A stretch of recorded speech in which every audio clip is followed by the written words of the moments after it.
You get what you put into something. I have a lot of data to prove that if clients show up, they listen to what we tell them to do over long periods of time and stay consistent with it, they will get great results. Debt to me was like the bad thing. And now it's almost like I have a whole different view on it. My relationship with money is like a friend. It's a companion. It's a tool. In the faith-based community, it is made to seem like it's the enemy, right? All debt is bad. But when you really start to realize that there's good debt and there's bad debt, and you can start to attack bad debt in a healthy way, and maybe even leverage good debt from time to time when necessary, you can spend your money and make financial progress at the same time. What makes, I think, the Good Steward program different in us is that we believe truthfully that it's possible to live your life and make financial progress at the same time, as long as you have the right systems and you have the right mindset as well. Hi, everyone. Welcome to this interview. I have one of my incredible clients, Julie Brumley, with me today, who is a client of mine inside of my company, Journey to Financial Freedom, or JFF. We have a program called the Good Steward program where we do financial coaching for the faith-based and ambitious. And I've got one of our all-stars here today. She's been with us for a couple of years now. I'd say about a year and a half, but she doesn't know this, but she's never leaving us. But before I get too deep into my kidnapping plans of Julie, I'm going to let her introduce herself. So Julie, thank you for being here today. Can you just briefly describe who you are and what you do? Yeah, I'd love to. I'm Julie Brumley. I am here because on this earth, I feel like God has put me on this earth to help adoptees find belonging within themselves. I'm an adoptee myself. I have a master's in counseling, and so I'm using all of that plus some somatic training to help these very traumatized individuals, myself being one of them too, who has really been able to come to the other side of that and find belonging within me and not needing it from others. So that's what I do. I help others find that. She's an incredible human and she does awesome things, and people are very, very lucky to have Julie in their corner. And so we have been fortunate enough to have Julie in our corner, if you will, as a client. And Julie joined, when did you join the Good Steward program? It was about a year and a half ago, right? Maybe the first time? Yeah, it was in January of 24. Yeah. Okay, awesome. And so, can you share a little bit about how your financial stress has turned into financial peace as a result of going through the Good Steward program? I mean, honestly, anytime there's one specific instance that I've talked about a bunch in the program, but when, and I'll repeat it again because it was so huge for me. But a couple of years ago, I remember getting my first tax bill, if you will, after starting my business, and I lost it. I started crying immediately. I didn't know how the heck I was going to figure this out. I didn't even bring it to God. I just didn't know how to do that with finances. I didn't know how to bring God in. And then a year later, after starting this program, and also the thing that was crazy, it took me 3 full days to do my taxes. 3 full days. It was so annoying. And I dread it. I would dread it. So after doing this, it took me 3 hours to do my taxes. Amen. I got a tax bill, and I remember it was so funny. My nature was to go to cray cray, but I didn't. I just was like, oh, all right, we're good. I'll figure it out. It's fine. It was so straight. And I was like, who are you? So it was this weird transition for me and I can't even explain the how besides something that we'll probably get into in a second. Sure. It just happened kind of naturally. And I'll explain that in a minute. No, I love that. Like, what I'm hearing there is cutting the time down from 3 days to 3 hours was just a better probably skill set, a little bit more financial literacy, and some good tools that we were using to make it a little bit easier. And then also just when the new tax bill came in, the calmness that was there compared to the last one was probably a decent shift from your internal world, right? And that relationship that you have with money and the fears that you have around it decreasing, and just an overall mindset shift. And so speaking of mindset shifts though, can you describe how your mindset around debt has changed since working with us? Oh my gosh, I used to hate it. I used to hate debt. Debt to me was like the bad thing. It was a bad word, a bad omen, shouldn't have it. And you have to pay it off. The whole idea of the debt snowball you still do that, but there was more of this overwhelming feeling about it. And now it's almost like I have a whole different view on it. My relationship with money is like a friend. It's a companion. It's a tool, and it's not in control of me. Whereas before it was fear. It was fear based. Whereas now it's more faith based. It's including God into it. It's recognizing that He has a plan for this. He has a mission for this, which you talk about all the time. And it's leaning into whatever that is and not allowing that fear, scarcity Yeah. that I was raised with Sure. without, she didn't know any different, was what she was raised with. So Absolutely. it's so cool being able to break the generational curse and even pass it on to my kids, like watching them. I just had Yeah. a conversation with one yesterday who was like, gosh, I was doing my budget and it took me for freaking ever because I haven't done it in a long time. And he goes, and now I'm in scarcity because of that. I said, you just said something that's really interesting. You haven't been doing it on a daily basis. And what did that produce in? It Yeah. was just we just were able to have this really cool conversation. Matter of That's fact, there was no fear. It was just cool.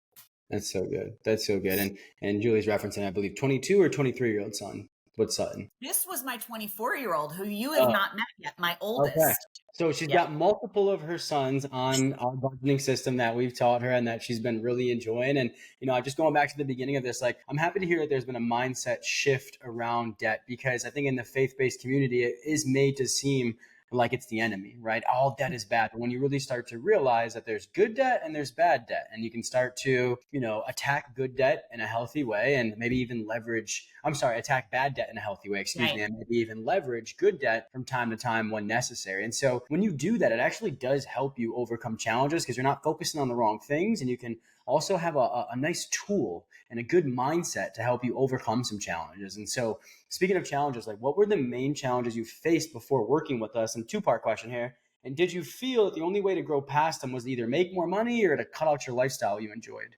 Both. Yep. So, it's funny because I remember when you and I were going back and forth in the DMs a long Yeah. time ago. I was like, well, what do you think of financial peace, university? And one of the things that came to my mind as you were talking is he has this image that he talks about a gazelle intensity, that you have to live like no one else so that you can later live like no one else. And his whole point was scarcity, basically. Live in a way like don't live your life for a while and then you'll be able to live your life. And I'm just like, that ain't attractive to me. So how exactly is this supposed to work? So for me, I think that was a challenge that I faced, was this foundation that was laid that I think was a bit faulty. And I don't think it was very God focused, but it was Sure. faulty in the way that it didn't allow us to leverage the things that were available to us, like you have helped us to do.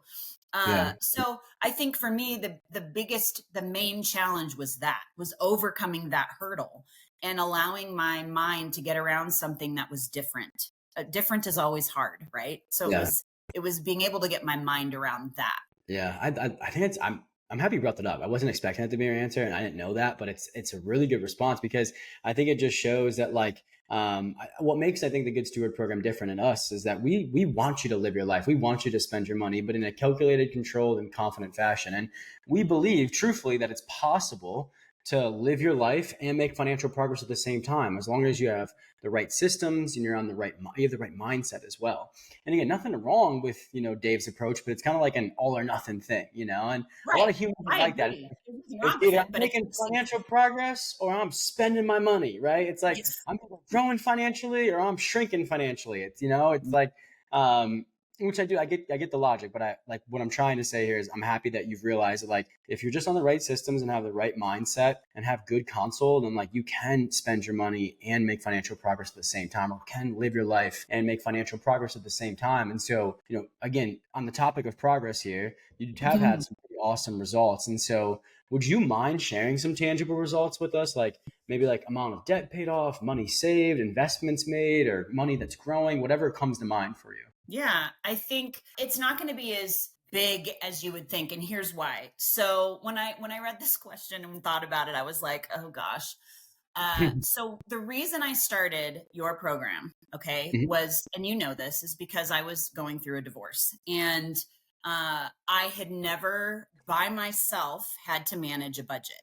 I was 22 when I got married. I had done it, but years prior, and hated it. So Mhm. I was like, how am I going to do this? I don't know what I'm doing. So for me, when I think about tangible results, when I came in, I didn't really have any debt because that got taken care of with the Yeah. divorce. So when I came in, it was like, now what? How do I learn how to do good things with what I have? And so when I say tangible results for me, I have been able to invest a little for the first time ever in my life. I've dabbled in something like that I don't even understand.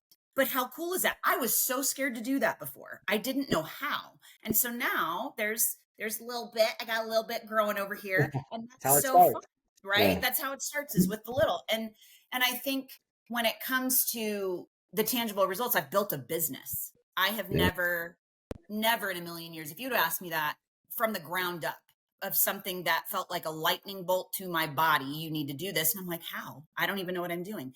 But being with you and going through all and having that foundation laid of abundance can be yours. You just have to have Yeah. the right systems in place, has Yeah. been a tangible result for me. And what I mean by that is I feel very confident in the direction that I'm going, the whole confident, controlled, all Yeah. of that has been what has been almost, I don't know, settling. That's the word that comes to my Yeah. mind. It's been settling for me. Oh, Yeah. and my credit like shot up real quick when we first started this program. Went from Yeah. like six something to in the high 700s. It's awesome. I think just because I was being attentive on a Yeah. consistent basis Yeah. to my money. Yeah. I mean, you came into this kind of alluding to this question, or the answer to this question. You weren't going to have much to share. And I think there's a lot of tangibility there. Like, you never had to manage your own money because of being in the marriage where it was always managed, and 40, 50 years. And then all of a sudden within a year, you're great at doing it, right? Pretty tangible to me. You're very confident at it as well. So that, coupled with making investments, right, and starting a beautiful business, which I truthfully believe is on its way to being worth a 7-figure business, right? And all of the other, and even the credit score too as well, 100-point jump. So that is awesome. It's, you've been with us for a decent amount of time, but also at the same time, it's a short period of time. But, people just don't realize that, like, if you just commit, right, and play your part, things can happen fast. They really can. And so, speaking of commitment, can you describe the time commitment required from your end during our collaboration? Like, what responsibilities did you have, and what did we take care of? Okay, I'm sorry, I'm laughing because I remember when I first started this, I was like, when we had to do the beginning part, which you have to put in a little bit of effort initially because you have to actually do research. You're data collecting is what you guys called it, and for me that was huge because I didn't know. I literally was in a situation where I was like, I'm not sure how much milk costs. I just go buy it. But now I have to pay attention to what's going on. So it was this data collection. So initially, sure, there's a bit of a time commitment because you're trying to figure out, like, what do I do? How do I spend? And so there's usually that 3-month period where it may be a little bit more than 3 to 5 minutes. Like you talk about, it might be 10 to 15, but I mean, come on, what? Yeah. That is not that much time. And that was what I was trying to allude to before. It is something, and I even said this to my son last night. I was like, dude, if you just spend 3 to 5 minutes every day updating what's going on in your budget, that scarcity mindset going away. It's just not going to be there because you're seeing what's happening all the time.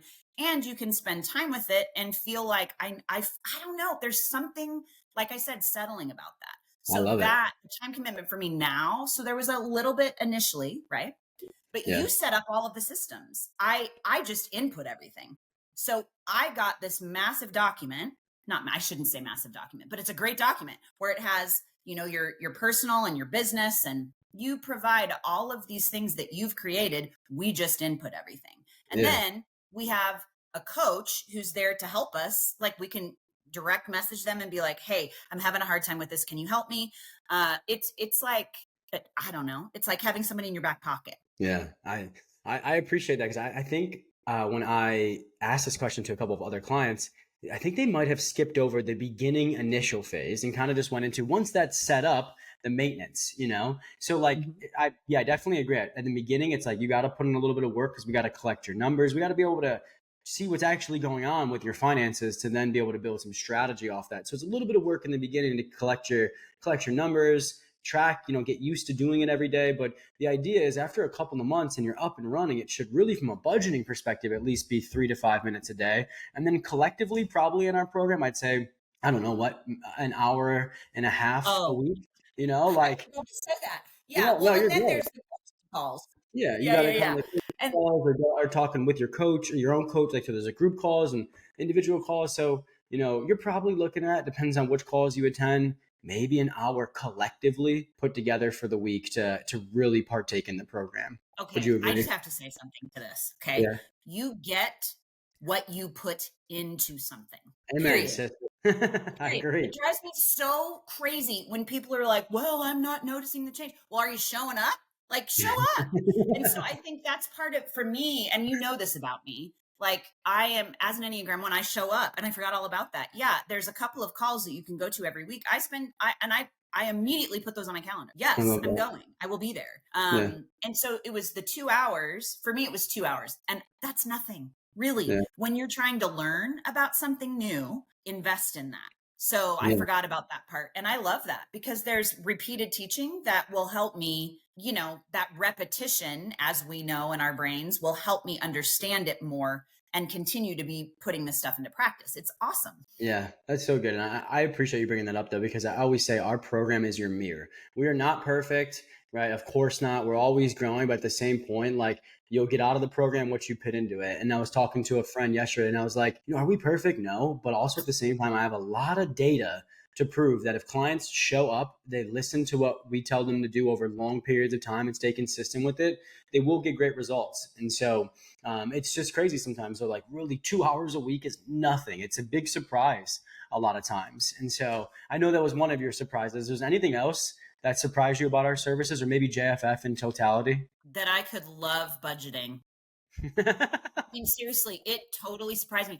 And even the setup phase, that first 3 months, I was so dreading it because I was like, I don't even know how to find all of this stuff because he did all of that. So I was just like, but as I got into it, I was like, oh my gosh, this is so cool. Like, in a way, I'm getting to know me in a totally different way. And that is like my jam. I'm loving that. Like, this is Mm, what I teach people, how do you get to know yourself, love yourself, accept yourself?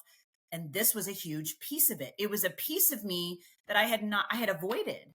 So that's what surprised me is that I'm like loving budgeting. And then, I'm sitting there with my 21-year-old showing him the budget and helping him. Dude, what a surprise to have a child want yeah, to learn that that's and to amazing. see me, right, like to see me shift and change with that and want it. Yeah, it's How cool amazing. is It's so cool. It's so cool to hear you say that, because I think budgeting has gotten a really bad stigma from society because it feels some people are just their systems are too complex, right? They're confusing, they're overwhelming, and sometimes it feels like handcuffs or restriction or punishment, right?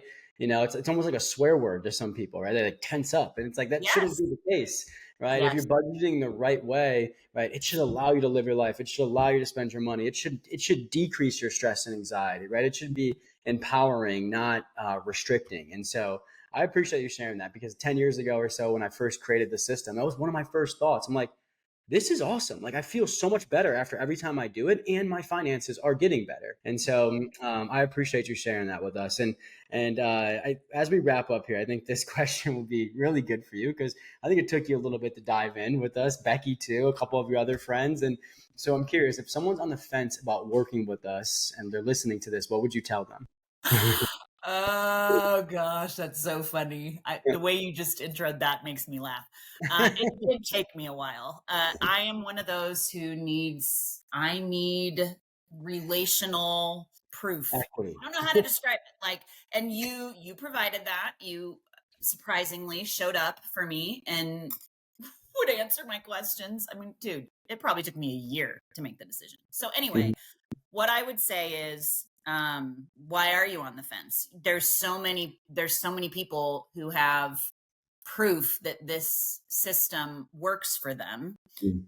And that's the reason why I believe the Good Steward has taken off the way that it has in the, recent years. And why you're having a hard time keeping up with everything with the, oh, that's not, you know what I'm saying? You're Yeah. getting, No.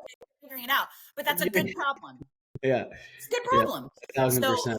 so I think for me, what's keeping you on that fence? I would push them. Like, come on, this is Yep. ridiculous. Get Yeah. off. I agree with that. It's like, what? if you do a deep dive, what more proof is needed? We've got hundreds of case studies, and so, and I didn't even have to pay you to be here, and so before we go over the allotted time, you might charge me. Before we hop off, any final thoughts you'd like to tell the viewers? I think probably if you are on the fence, realize that that is also a decision. That's sitting there, and not making a decision is a decision.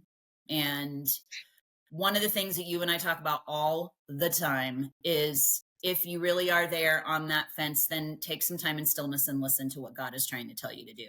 Because quite honestly, he'll tell you. Yeah. And you just have to allow yourself the time to be still to hear him. So that's what I would say. I love that. Thank you for that. And I agree. It's just, I always say, it's not, the question isn't whether God is trying to speak to us or not. The question is, are we available to hear from him? And that stillness is just so awesome. And so, speaking of awesome, you're awesome. Your story is awesome. I just really appreciate you so much being willing to come on and authentically share. And the crazy part is, while it's been a great story, you're just getting started, but I hope it inspires somebody else to get started with theirs. So thank you for being here today. Yeah, you're welcome. Thanks for having me. No problem. Thank you, everyone. I hope you enjoyed this interview. Drop your biggest takeaways in the comments. And as always, subscribe so you can get a notification every time we post. And we'll see you in the next interview.